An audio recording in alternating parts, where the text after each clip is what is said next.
Hola, bienvenido. Te invito a conocer las problemáticas en los años 80 y 90 y cómo surgen las organizaciones populares.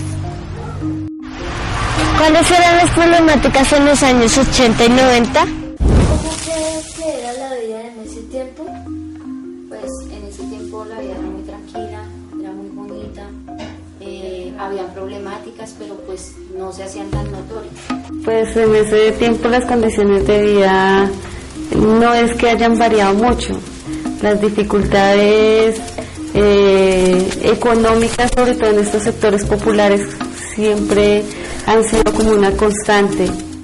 La drogadicción, los robos y todo se hacían pero muy minuciosamente, y de hecho uno podía salir muy tranquilo a determinadas horas de la noche. El nivel de violencia y de consumo de sustancias era menos con relación a esta época, porque pues no se veía como ahora fácilmente en los parques, en los sitios públicos. ¿Cómo crees que vivían las personas hace 30 años y los jóvenes? El siguiente apartado nos ayudará a entender este hecho. Pues en esa época realmente los escenarios de participación eran muy pocos, entonces lo que se acostumbraba a hacer era ir del colegio a la casa y de la casa al colegio. Digamos, no había tanta delincuencia, no había tantos hurtos, no se veía de pronto tanto la drogadicción como se ve hoy en día con los muchachos. Teníamos mucha más autoridad los padres, jugar hasta tarde, compartir. Las personas de pronto eran mucho más amables que hoy en día, había más tolerancia. ¿Cuáles eran las problemáticas más sentidas en esa época? Pues indudablemente en esa y en todas las épocas creo que en esos sectores las problemáticas más sentidas son primero la económica, porque creo que siempre hay dificultades en cuestión de carencias. A nivel educativo, pues le toca a uno conformarse solamente con lo que en el colegio le enseñan, mientras en un colegio de estrato 3, 4 y demás, si el niño no entendió, pues los papás tienen la posibilidad de pagarle un colegio, un profesor particular, un instituto, algo donde lo adelanten. El tabaquismo y el alcohol, es decir, que en ese momento el cigarrillo era como lo más, como por decir hoy en día la drogadicción. Pues en ese momento también se veía la drogadicción, pero entonces el tabaquismo era algo muy terrible en ese momento. Guerra entre políticos, personas que no estaban de acuerdo con la política, otras estaban de acuerdo. Entonces, ¿qué hacían? Bombas a las empresas, bombas a diferentes partes del país, pero ya eso lo nos enterábamos era viendo noticias, era por televisión. ¿Habían oportunidades para los jóvenes? Pues realmente las oportunidades eran muy pocas, porque si nos trasladamos hacia la época de los 80, por ejemplo, un joven que salía de la primaria al bachillerato no tenía su cupo asegurado a un colegio público. Si los papás tenían la oportunidad de pagarle un colegio privado, podrían realizar su bachillerato. No, en realidad las oportunidades que se ven hoy en día no existían para nosotros. Nosotros la única oportunidad que teníamos era terminar una primaria, un bachillerato y un básico, porque en ese momento no habían técnicos, no. Luego, si ya nuestros padres tenían de pronto la posibilidad, se pagaba una universidad. Sí, eran muy pocas las posibilidades en ese momento para nosotros. ¿En esa época había algún apoyo del gobierno? Realmente el apoyo para los jóvenes era muy poco, y no sé si sea redundante la insistencia, especialmente de los sectores populares, de los sectores del suroriente, más difícil. Si tú tenías un apoyo político, si conocías a alguien que estuviera en la política, pues tenías un poquitico más de acceso a un colegio.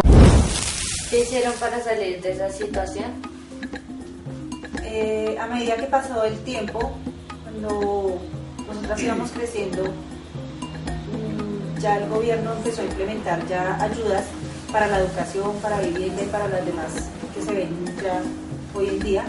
Entonces, pues nosotras íbamos creciendo, cumplimos nuestro estudio, ya por la tarde se trataba de colaborar a los papás en lo que se podía.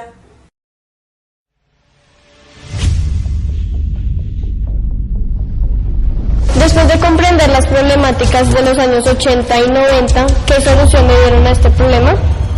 Demos paso al siguiente apartado que nos dará a entender más a fondo.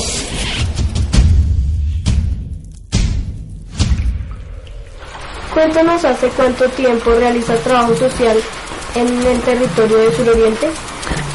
En el territorio de Suroriente llevo trabajando por ahí desde los años 1980 más o menos. La Fundación Pepaso es una organización sin ánimo de lucro que tiene más o menos de existir 35 años. Nació para la época de los 80, de los años 80, con la Fundación Pepaso, y los primeros docentes fueron los muchachos alfabetizadores de grado 11 de 3-4 colegios. ¿Cuáles han sido las experiencias significativas que ha tenido con el trabajo comunitario en el territorio? En el territorio teníamos unas experiencias interesantes. Una que fue propiamente con gente del territorio que iba a la Casa de la Juventud a unos cursos de animadores juveniles, que se llamaba uno CAJ, curso de asesores, y otro CAJito, curso de animadores de los jóvenes. Inicialmente se trabajó con educación con alfabetización de adultos, posteriormente se trabajó con educación formal, se creó un colegio acá en esta sede, después y a la par se trabajó con toda la parte artística y cultural. Se viene trabajando desde esa época en la parte artística y cultural. Hay un grupo que se llama Corbif, y con ese grupo hemos trabajado en diversas circunstancias. No ha sido fácil, pero se han hecho. ¿Cuáles han sido las experiencias significativas en el territorio? A ver, a nivel de Pepaso, pues yo pienso que hacer acompañamiento en muchos procesos comunitarios que se dieron aquí. En algún momento se participó en una toma por los servicios públicos, por que se pusiera el transporte en esta parte de la localidad. Cuéntenos un poco más sobre el páramo y qué tiene que ver con el Suroriente. Sí, el páramo de Cruz Verde es donde nacen 3 ríos muy importantes. Uno que va hacia el Orinoco, el Palmar. Otro que viene hacia Bogotá, el río Fucha. Y hay otro, que no recuerdo el nombre en este momento, que va hacia el Sopó. Pero el que viene hacia Bogotá es muy importante porque es una cuenca que hay que conservarla muy bien. ¿Cuáles han sido las experiencias significativas en el territorio? Con otras organizaciones nos unimos para trabajar todo lo que fue la propuesta de Parque Entre Nubes, que actualmente existe, que es en la parte de los cerros. Y pues el ejercicio que se ha venido haciendo a nivel también cultural de la exigencia como de acuerdos que se tienen como estipulados en la parte cultural, y el ejercicio de acompañamiento a todos los procesos culturales. ¿Qué lo motivó a realizar trabajo comunitario en el territorio?